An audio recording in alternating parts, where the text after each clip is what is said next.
Shalom Bapak Ibu Saudara, bagaimana kabar Bapak Ibu Saudara semuanya?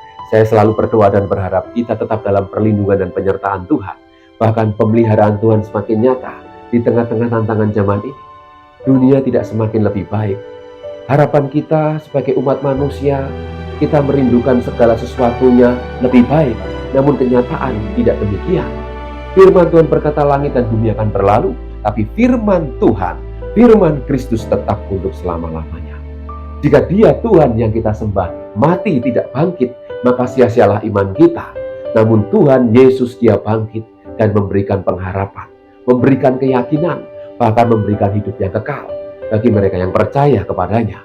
Dan bersyukur jika kita masih memiliki iman, walaupun sekecil apapun, itu menjadi alasan kita untuk memiliki pengharapan. Di dalam Dia, di dalam Yesus ada pengharapan. Tidak ada manusia, tidak ada seorang pun, bahkan nabi, tokoh siapapun yang berani. Ya, di dalam Aku ada kehidupan. Di dalam Aku ada jalan dan kehidupan. Akulah kebenaran, Akulah terang dunia. Berbahagialah mereka yang percaya dan setia mengikut Yesus. Karena di dalam Dia ada jaminan hidup yang kekal. Amin. Biarlah firman Tuhan ini menjadi alasan kenapa kita tetap setia. Bapak Ibu Saudaraku, sebagai pengikut dan murid Yesus, seringkali kita lupa jati diri kita. Bahkan masih ada yang malu dan ragu untuk mengakui Yesus di depan umum. Dan takut jika kita sebagai pengikutnya dengan alasan apapun. Ini yang menjadi dasar kenapa kita ini tinggal di dunia yang membawa kepada kematian, kebinasaan. Kita sadar betul dunia ini sedang larut dengan berbagai macam keinginannya. Dan manusia sedang dipisahkan oleh segala tawaran-tawaran dunia untuk menjauh dari Tuhan. Manusia sedang dibelenggu, diikat, supaya manusia terpikat dan lebih mengasihi dunia ini daripada mengasihi Tuhan. Firman Tuhan mengingatkan, jika manusia lebih mengasihi dunia ini, maka kasih akan Bapa tidak ada dalam hidup orang. Yesus mengajarkan ketika Dia hidup di dunia ini, Dia lebih mengasihi Bapa dengan wujud Dia melakukan apa yang menjadi kehendak Bapa. Ini satu pengajaran, salah satu prototipe contoh bagi kita bagaimana kita menjadi umat Tuhan yang berkenan. Sehingga Yesus disebut sebagai anakku yang berkenan. Mari kita memiliki kerinduan untuk kita menjadi umat Tuhan yang berkenan. Kita yang sudah ditebus, kita yang sudah dibayar lunas dengan tubuh darah Yesus, sehingga ini menjadi alasan, menjadi dasar, menjadi pintu untuk kita bisa masuk berjumpa dengan Bapa yang kekal, Allah yang sesungguhnya, yang kita kenal di dalam pribadi Yesus Kristus. Amin Bapak Ibu Saudaraku. Sehingga sebagai pengikut Kristus, seharusnya kita tidak malu lagi untuk menyatakan kebaikan Tuhan, karena Tuhan panggil kita untuk menjadi saksinya. Amin. Ya, kita melihat kisah si sulung dan si bungsu ini yang menjadi gambaran untuk kita bahwa ternyata memiliki relasi, hubungan yang kuat dengan Tuhan itu penting. Kita tahu si sulung ternyata dia juga kehilangan relasi dengan Bapa. Walaupun dia dekat, namun dia tidak dekat secara hati. Ketika si bungsu datang, ya dia dipestakan, dia dikenakan baju jubah bahkan cincin yang baik. Dan ketika si sulung melihat hal itu, apa yang terjadi? Dia marah, ada rasa iri hati, sehingga dia berkata, Bapa, sekian lama aku mengikut Engkau, aku tidak pernah diperlakukan sedemikian rupa seperti si bungsu, adikku. Ada rasa kecewa. Dia dekat dengan Bapa, namun dia tidak memiliki hubungan yang dekat, hubungan yang sesungguhnya dengan Bapa. Sehingga bapaknya berkata, bukankah apa yang aku punya, kamu punya? Ini menunjukkan, ya, memberikan pengertian bahwa bapaknya memberikan satu anugerah yang besar, bahwa apa yang aku punya itu juga milikmu. Jiwa besar. Ini gambaran sebagai pengikut Kristus. Seringkali kita mengaku Yesus, bahkan melayani Tuhan, melakukan pekerjaan Tuhan, namun tidak memiliki hubungan yang kuat dengan Tuhan. Banyak umat Tuhan yang kehilangan persekutuan yang intim dengan Tuhan. Sehingga ketika melihat sesuatu yang tidak seperti yang diharapkan, maka timbul rasa iri hati, kecewa. Banyak orang-orang Kristen yang kecewa dengan berbagai macam alasan, karena mereka belum memiliki hubungan yang kuat dengan pribadi Tuhan. Mereka senang melihat orang lain susah dan menderita, namun tidak senang ketika orang yang dulu pernah melanggar bertobat dan diperlakukan sedemikian rupa, istimewa. Mari Bapak Saudaraku kita belajar tentang relasi dan hubungan ini. Betapa pentingnya, sehingga kita memiliki jiwa besar. Seperti yang Bapak sampaikan kepada si sulung ini. Sebagai pengikut Kristus, kedewasaan diukur bukan seberapa banyak kita melayani Tuhan. Kedewasaan bukan diukur seberapa banyak kita memenangkan jiwa. Kedewasaan diukur sejauh mana kita memiliki hubungan yang intim dengan Sang Bapa. Amin. Seperti Maria, kenapa dia memilih bagian yang terbaik? Karena dia lebih dekat dengan hati Tuhan. Mari hari-hari ini kita lebih dekat, lebih melekat kepada pribadi Allah, sehingga kita bisa memahami isi hati Tuhan. Tidak mudah, namun ini yang Tuhan rindukan. Amin, Bapak Saudaraku. Oleh sebab itu ketika kita melihat si bungsu memang sudah putus hubungan, namun dia berbalik lagi kepada bapaknya. Dan Tuhan memberikan anugerah pengampunan. Bapak Saudaraku, dari kisah si sulung dan si bungsu ini kita melihat bahwa mereka kedua-duanya kehilangan. Si sulung kehilangan relasi, dan si bungsu ini memang putus hubungan dengan Bapa. Namun mereka harus dipulihkan. Sebagai pengikut Kristus kita harus menyadari bahwa kita ini adalah milik Tuhan. Kita adalah anak-anak Allah yang hidup. Kita adalah milik Kristus. Tanpa disadari banyak orang mengaku Kristen tapi tidak memiliki hubungan pribadi dengan Tuhan. Banyak mereka yang terjebak dengan pemahaman atau pengajaran yang salah. Sehingga mereka seolah-olah dekat karena mereka melayani Tuhan. Namun tidak memiliki hubungan pribadi dengan Tuhan. Banyak mereka yang melayani seolah-olah sudah melakukan pekerjaan Tuhan, tapi hatinya menjauh dari Tuhan. Banyak mereka juga yang melayani, namun hubungan dengan keluarga tidak bagus. Masih ada ikatan dosa pribadi yang membelenggu, yang belum dilepaskan. Masih ada dendam, sakit hati, kecewa, dan sebagainya. Dan hal ini yang menjadi hambatan dalam pertumbuhan iman, pengenalan akan Tuhan. Bapak Saudaraku, mari kita sebagai pengikut Kristus, jika kita melihat sejarah gereja mula-mula, pengikut Kristus, mereka mengalami banyak tekanan, aniaya, ya bahkan mereka dikucilkan. Namun hal itu tidak membuat pekerjaan atau rencana Tuhan terhenti sampai sekarang. Itu menjadi satu bukti. Tantangan apapun, persoalan apapun, pergumulan apapun yang menghimpit kita untuk tetap setia kepada Tuhan, itu bukan alasan untuk kita tidak memiliki persekutuan dengan Tuhan. Amin, Bapak Saudaraku. Justru semakin ditekan akan semakin kuat. Dibabat semakin merambat.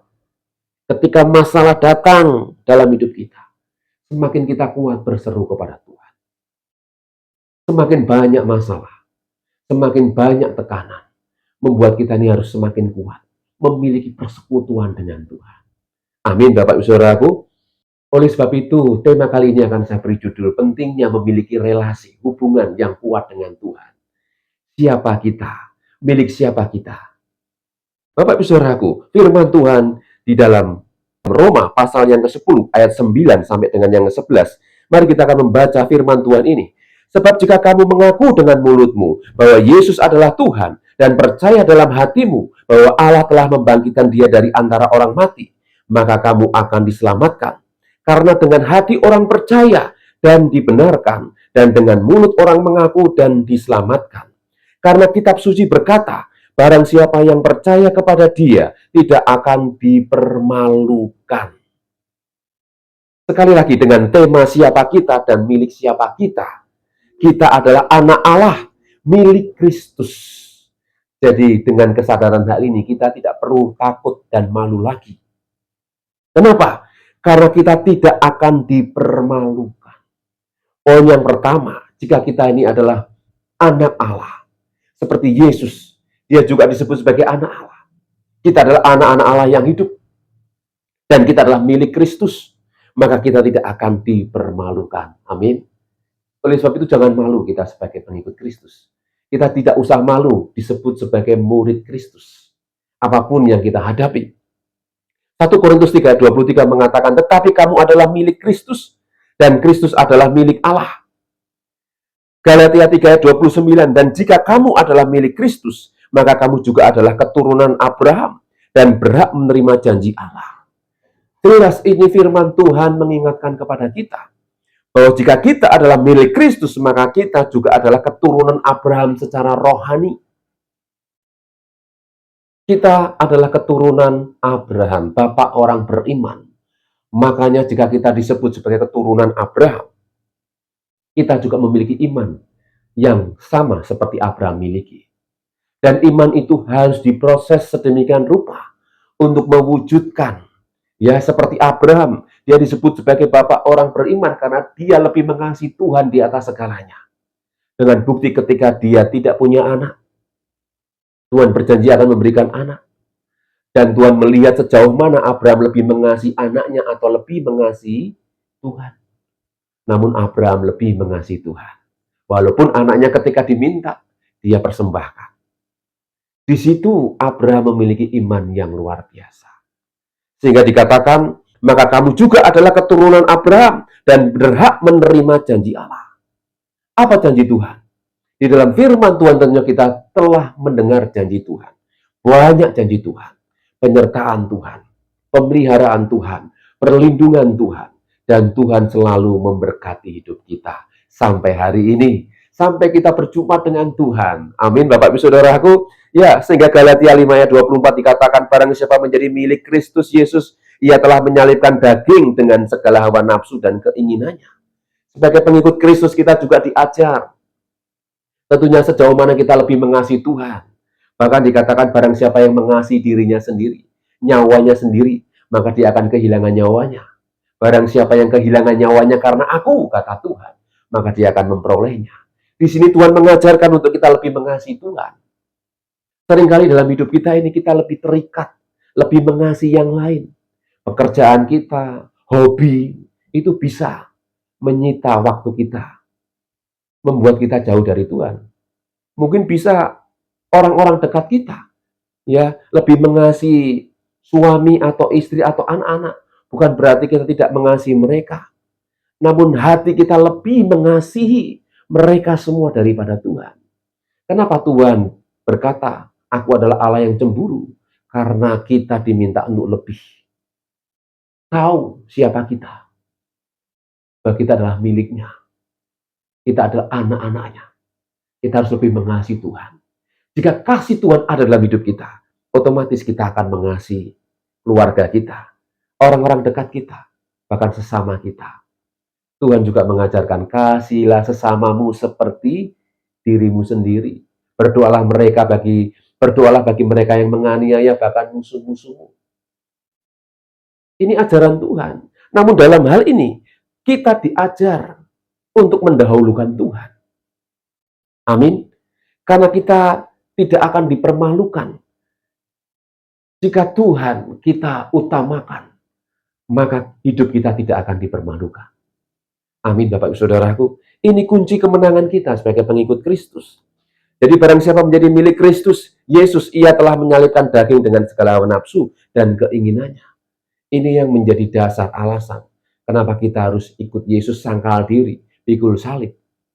Karena ini adalah bagian sebagai pengikut Kristus. Hidup yang dipimpin oleh Roh. Jika kita ingin menjadi murid Kristus, pengikut Kristus yang mengalami satu terobosan dalam hidup, maka hidup kita harus dipimpin oleh Roh Kudus. Ini satu pembelajaran bagi kita semua. Roma 8 ayat 14-17. Semua orang yang dipimpin Roh Allah adalah anak Allah. Sebab kamu tidak menerima roh perbudakan yang membuat kamu menjadi takut lagi, tetapi kamu telah menerima roh yang menjadikan kamu anak Allah. Oleh roh itu kita berseru, ya Aba, ya Bapa. Roh itu bersaksi bersama-sama dengan roh kita bahwa kita adalah anak-anak Allah. Dan jika kita adalah anak, maka kita juga adalah ahli waris. Maksudnya, orang-orang yang berhak menerima janji-janji Allah, yang akan menerimanya bersama-sama dengan Kristus, yaitu jika kita menderita bersama-sama dengan Dia, supaya kita juga dipermuliakan bersama-sama dengan Dia. Jadi sekali lagi Bapak-Ibu Saudaraku, jika kita dikatakan menderita bersama-sama dengan Dia, jadi selama kita di bumi ini, penderitaan yang kita alami ketika kita menjalani hari-hari, kita tidak sendirian. Kita menderita karena Kristus, karena hidup dalam kebenaran. Jadi jangan takut, jangan khawatir, jangan gentar. Apapun penderitaan kita, Dia tetap ada bersama dengan kita. Sebab sekali lagi jika kita menderita bersama-sama dengan Dia, supaya kita juga dipermuliakan bersama-sama dengan Dia. Kita menderita bukan karena kebodohan kita. Kita menderita karena kita masih tinggal di dunia. Dan penderitaan adalah bagian dari pengikut Kristus. Jadi sekali lagi, beberapa minggu yang lalu saya sampaikan meneladani penderitaan Kristus. Di situ kita bisa belajar bahwa penderitaan Tuhan izinkan untuk kita justru semakin gandul, semakin kuat. Sebab tanpa penderitaan seringkali orang itu bisa lupa. Orang Jawa bilang itu nyepelek. Tuhan tidak ingin kita menganggap enteng. Sehingga penderitaan yang kita alami adalah satu hal yang menjadikan kita kuat. Justru kita semakin kuat dalam penderitaan. Karena kita akan semakin dekat dengan Tuhan. Amin. Jangan anggap masalah pergumulan hidup ini juga biasa-biasa saja. Tapi ada maksud supaya kita memiliki hubungan. Kembali lagi, kita memiliki relasi. Kita tidak lupa diri bahwa kita adalah milik Tuhan. Amin, Bapak Saudaraku. Yohanes 15 ayat 19. Sekiranya kamu dari dunia, tentulah dunia mengasihi kamu sebagai miliknya. Tetapi karena kamu bukan dari dunia, melainkan aku telah memilih kamu dari dunia, sebab itulah dunia membenci kamu. Sekali lagi, dunia ini sedang mengikat manusia untuk tinggal lebih dalam mengasihi dunia ini, untuk berpisah dengan Tuhan. Barang siapa yang mengasihi dunia ini, maka kasih akan Bapa tidak ada dalam hidup orang itu. Jelas, ini firman Tuhan. Mari kita lebih mengasihi Tuhan, walaupun kita harus mengalami berbagai macam penderitaan. Firman Tuhan mengingatkan kita supaya kita tetap kuat, memiliki persekutuan dengan Tuhan. Kenapa Yusuf dia kuat? Karena dia dalam segala penderitaan yang dia alami, ketika dia harus dimasukkan ke dalam sumur, dijual, kemudian dijadikan budak, masuk penjara. Ini satu pengalaman yang tidak enak semua. Namun justru pengalaman yang tidak enak ini membuat Yusuf semakin dekat, kuat, melekat kepada Tuhan. Sampai Tuhan menyatakan waktunya. Ya, Yusuf diangkat oleh Tuhan. Ini satu pengalaman pengajaran yang baik untuk kita semua. Bapak Saudaraku, poin yang kedua, pentingnya memiliki relasi dengan Tuhan.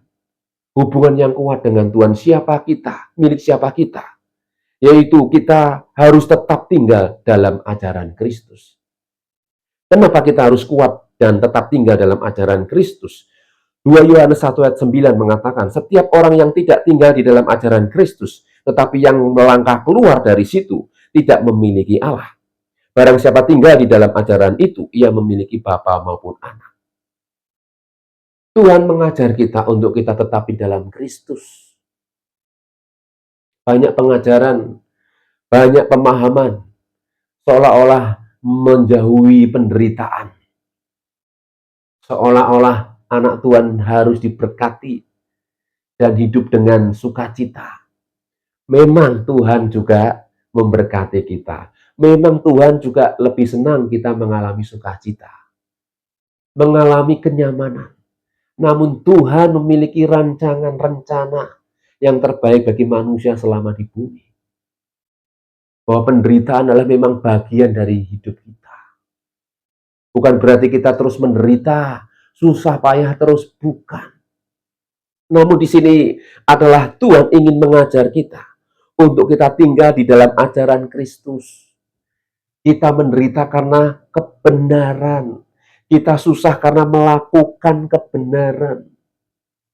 Kita teraniaya karena kita tetap percaya kepada sang kebenaran. Ini tidak mudah. Karena kita masih tinggal di bumi, Bapak Ibu Saudara. Dunia yang menentang ajaran Kristus. Dunia yang sedang memisahkan kita dengan kasih Kristus. Dunia yang dikuasai oleh si jahat. Kita tahu si jahat ingin memisahkan diri manusia dengan pribadi Allah. Maka barang siapa tinggal di dalam ajaran Kristus, ia memiliki Bapa maupun Anak. Sehingga ketika kita tinggal dalam ajaran Kristus, dalam hidup ini ada bagian-bagian di mana yang harus kita lakukan. Ada bagian Tuhan, ada bagian kita. Filipi 2 ayat 12 sampai dengan 13 di sini dikatakan, "Hai saudara-saudaraku yang kekasih, kamu senantiasa taat, karena itu tetaplah kerjakanlah keselamatanmu dengan takut dan gentar." Kalimat ini seringkali mengingatkan kita bahwa keselamatan yang Tuhan sudah berikan itu harus kita kerjakan. Karena kita masih tinggal di bumi ini. Jadi kita harus mengerjakan keselamatan. Ada orang berkata keselamatan itu bisa hilang. Keselamatan tidak bisa hilang. Saya mau sampaikan bahwa keselamatan itu tidak akan pernah hilang. Yang hilang adalah ketika orang itu keluar dari ajaran Kristus. Yang hilang adalah mereka yang keluar di luar ajaran Kristus. Keselamatan tidak akan pernah hilang. Sampai hari ini, selama pintu anugerah masih terbuka, keselamatan itu masih ada. Mereka yang mau datang kepada Tuhan, mereka yang mau bertobat, percaya kepada Yesus, dan hidup di dalam Yesus, mereka akan memperoleh apa yang Tuhan janjikan. Namun ketika mereka keluar dari ajaran Kristus, mereka keluar dari cara hidup bagaimana Kristus mengajarkan, mereka akan kehilangan keselamatan. Jadi ini hal yang perlu kita renungkan, perlu kita cermati. Keselamatan memang tidak akan pernah hilang, namun manusianya yang kehilangan keselamatan. Bapak Ibu Saudaraku, manusia diciptakan bukan seperti robot, namun diberi kuasa. Jika Kejadian 1 ayat 26 dikatakan, "Berfirmanlah Allah, baiklah kita menjadikan manusia menurut gambar dan rupa kita, supaya mereka berkuasa atas ikan-ikan di laut dan burung-burung di udara, dan atas ternak dan atas seluruh bumi." Katakan atas seluruh bumi, dan atas segala binatang melata yang merayap di bumi. Di sini kata berkuasa itu artinya diberi otoritas, mengelola, menggunakan, memakai, ya, mengembangkan untuk kebutuhan manusia dan memuliakan Tuhan sampai sekarang ini. Luar biasa ya, Tuhan memberikan otoritas kepada manusia. Ya, betapa besar otoritas yang Tuhan berikan atas hidup kita. Namun dalam perjanjian baru kita telah mendengar, ya, kata menerima kuasa dalam Kisah Rasul pasal 1 ayat 8. Di situ dikatakan, "Tetapi kamu akan menerima kuasa kalau Roh Kudus turun ke atas kamu, dan kamu akan menjadi saksiku di Yerusalem dan seluruh Yudea dan Samaria dan sampai ke ujung bumi." Ini momen yang berbeda, Bapak Saudara. Kenapa? Karena Tuhan memberikan kuasa kepada awal penciptaan, kepada manusia untuk menguasai bumi ini. Namun di dalam perjanjian baru, di dalam Kisah Rasul 1 ayat 8, ada kalimat, "Kamu akan menerima kuasa, ya, untuk menjadi saksi." Ada satu pembaruan. Kita tidak hanya bisa memiliki pengetahuan yang hebat, membuat sesuatu yang hebat-hebat dalam kehidupan manusia, namun kita juga dipanggil untuk menjadi saksi Kristus. Kuasa untuk menjadi saksi Kristus, supaya manusia mengenal Allah yang benar, mengenal pribadi Allah yang benar di dalam Yesus Kristus. Ya, dan kita tinggal di dalamnya. Jadi ada dua hal yang perlu kita cermati ketika kita tinggal dalam ajaran Kristus. Tuhan memberikan kuasa, otoritas untuk menaklukkan bumi ini, menguasai bumi ini, untuk dikembangkan, untuk memuliakan Tuhan. Sedangkan Yang kedua, Tuhan juga memberikan otoritas, memberikan kuasa untuk menyatakan kebaikan Tuhan. Amin. Untuk menyatakan kemuliaan Tuhan, yaitu mengenal siapa dirinya. Jika pada perjanjian lama, manusia diberi otoritas untuk bisa mengenal alam semesta, menaklukkan dunia ini. Namun yang kedua, Tuhan ingin supaya manusia mengenal pribadi Sang Pencipta, mengenal siapa yang menciptakan segala sesuatunya. Ini satu perkara yang sangat luar biasa, perkara yang indah. Sehingga manusia tidak hanya menikmati di dunia ini tanpa mengenal Allah. Tuhan ingin supaya manusia memahami dunia dan juga mengenal pribadi Sang Pencipta, yaitu melalui Yesus Kristus. Sehingga ajaran Kristus, pengajaran Kristus harus selalu ada dalam hidup kita. Karena kita bisa mengenal pribadi Allah yang benar di dalam Yesus Kristus. Amin, Bapak Ibu Saudaraku. Ini perkara yang indah. Sehingga sebagai pengikut Kristus kita diingatkan. Kita harus memiliki hubungan. Siapa aku? Milik siapakah aku? Kita adalah anak-anak Allah yang hidup. Dan kita adalah milik Tuhan. Milik Kristus. Kita diajar untuk tidak hanya menikmati hidup ini. Namun kita diajar untuk lebih mengenal pribadi Allah melalui Yesus Kristus. Amin, Bapak Saudaraku. Biarlah firman Tuhan hari ini menguatkan kita. Bahwa kita harus memiliki hubungan yang kuat dengan Tuhan. Relasi yang kuat. Apa yang Bapa punya, kita juga punya. Tidak perlu khawatir, tidak perlu iri hati, tidak perlu kecewa, tidak perlu dendam sakit hati. Seperti Kain, hanya karena tidak diterima persembahannya, dia membunuh adiknya. Jangan ada hati seperti Kain yang jahat. Tapi kita memiliki jiwa yang besar, hati yang besar. Karena kita memiliki Allah yang besar. Kita berikan pengampunan, kita berikan kasih itu. Walaupun kita menderita, asalkan Tuhan bahagia, Tuhan bersukacita, itulah yang memuliakan nama Tuhan. Amin. Mari kita akan berdoa. Bapa di surga, terima kasih hari ini kami sudah mendengar firman-Mu. Kuduskan kami dengan firman-Mu. Kami percaya firman-Mu tidak akan pernah kembali sia-sia. Kami percaya Tuhan, Engkau mengajar kami dalam menghadapi tantangan zaman ini. Engkau terus melatih kami untuk memiliki iman yang besar, bahkan jiwa yang besar. Karena Engkau Allah kami yang besar. Berkati kami sepanjang hari ini. Pimpin kami dalam Roh Kudus-Mu untuk kami hidup seturut kehendak rencana-Mu, untuk menjadi umat anak-anak Tuhan yang berkenan. Terima kasih Bapa. Kami serahkan hidup kami sepanjang hari ini di dalam nama Tuhan Yesus. Kita yang percaya katakan bersama. Amin. Tuhan Yesus memberkati.